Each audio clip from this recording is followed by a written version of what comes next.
Welcome back guys.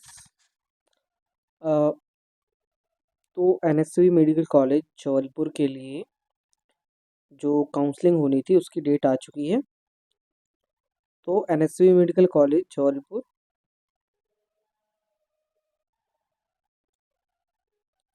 यहाँ पे counselling शुरू होने जा रही है वर्ष 2024 और 25 के लिए।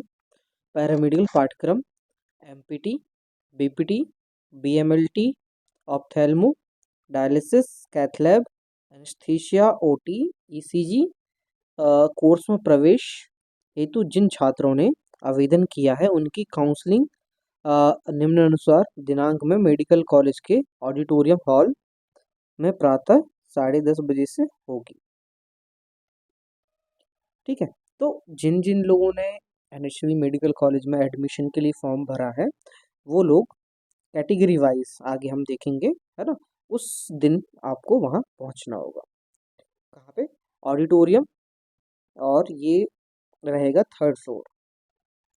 ठीक है। थर्ड फ्लोर में ऑडिटोरियम में रहेगा फार्मा के। ठीक है। और यदि कोई चेंजेस होते हैं तो आपको कॉलेज में ही पता चल जाएगा। तो सबसे पहले हम देख लेते हैं कि किस दिन, जैसे दिनांक 10/9/2025 बुधवार को,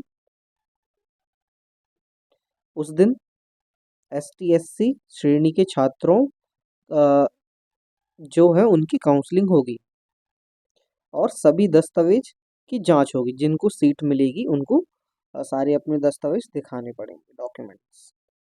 ठीक है। उसके बाद हम बात करें 11 तारीख को। 11 तारीख को अगेन जो ऐसे छात्र, ठीक है, जो रह गए हैं काउंसलिंग से, उनका क्या होगा? आवंटन होगा, उनको चांस मिलेगा। ठीक है, ST/SC वालों को। उसके बाद ओबीसी श्रेणी के छात्रों को का भी काउंसलिंग होगा उस दिन। तो मतलब 9 तारीख के दिन ST/SC वालों का, और 11 तारीख को ST/SC प्लस ओबीसी दोनों का। ठीक है। अब उसके बाद हम आ जाते हैं 12 तारीख को। तो 12 तारीख शुक्रवार के दिन ओबीसी श्रेणी में जो छूट जाएंगे उन लोगों का होगा। फिर उसके बाद अनरिजर्व कैटेगरी और ईडब्ल्यूएस में इसका क्या होगा? काउंसलिंग होगा। ठीक है। उसके बाद लास्ट 13 तारीख, अब जो छात्र रह जाएंगे ईडब्ल्यूएस, अनरिजर्व या फिर ओबीसी वालों में से जो नहीं पहुंच पाएंगे या फिर जिनका नाम नहीं आ पाएगा, तो उनका जो नाम है वो 13 तारीख को आएगा। ठीक है। तो मध्य प्रदेश के बाहर के राज्यों के आवेदक हेतु स्कूटनी की काउंसलिंग की जाएगी। ठीक है। जो एमपी से या एमपी से बाहर के स्टूडेंटों ने, है ना, फॉर्म भरा है ना, उनको किस तारीख को? 13 तारीख को कॉलेज पहुंचना पड़ेगा। ठीक है। उनकी 13 तारीख को काउंसलिंग होगी। ठीक है। वो यदि अगर बाहर के हैं तो 12 तारीख को भी आ सकते हैं। मे भी शायद हो सकता है कि अनरिजर्व कैटेगरी में उनका नाम आ जाए। ठीक है। अब उसके बाद हम नोट देख लेते हैं जो कॉलेज के द्वारा दिया गया है कि यदि,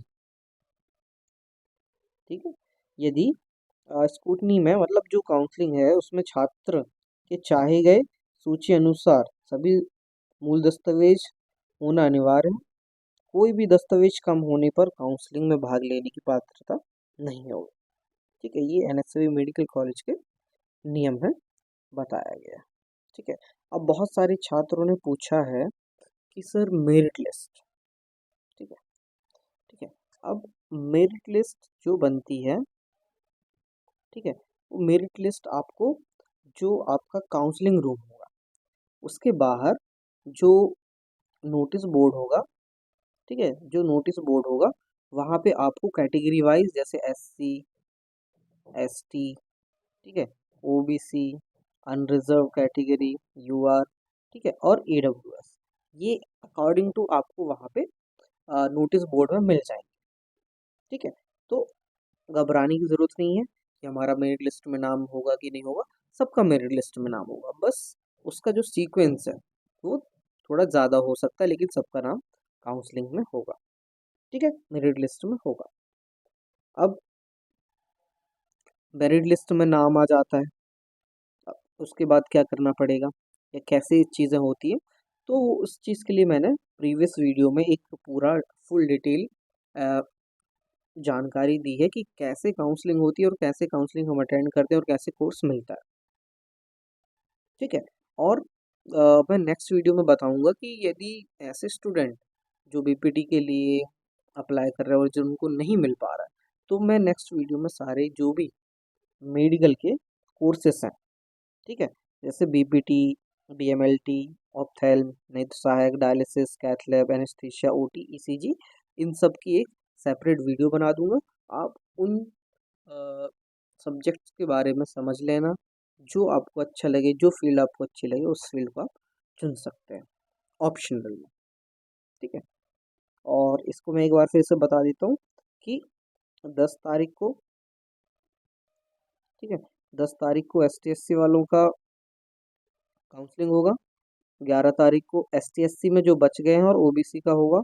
उसके बाद 12 तारीख को ओबीसी जो बच गए हैं और अनरिजर्व कैटेगरी ईडब्ल्यूएस वालों के लिए होगा। और 13 तारीख को जो अनरिजर्व और ईडब्ल्यूएस से बच गए हैं वो, और साथ ही साथ जो अन्य राज्य के स्टूडेंट हैं उनकी भी होगी। लेकिन जो अन्य राज्य के स्टूडेंट हैं या फिर दूसरे राज्य से हैं वो 12 तारीख को ज़रूर पहुँचे। ठीक है। जिससे क्या होगा, यदि आपका नाम यहाँ पे आता है तो आपको सीट मिल सकती है। ठीक है। तो आज के लिए बस इतना ही। यदि और कोई इन्फॉर्मेशन चाहिए तो मुझे कमेंट कर सकते हैं। Thank you.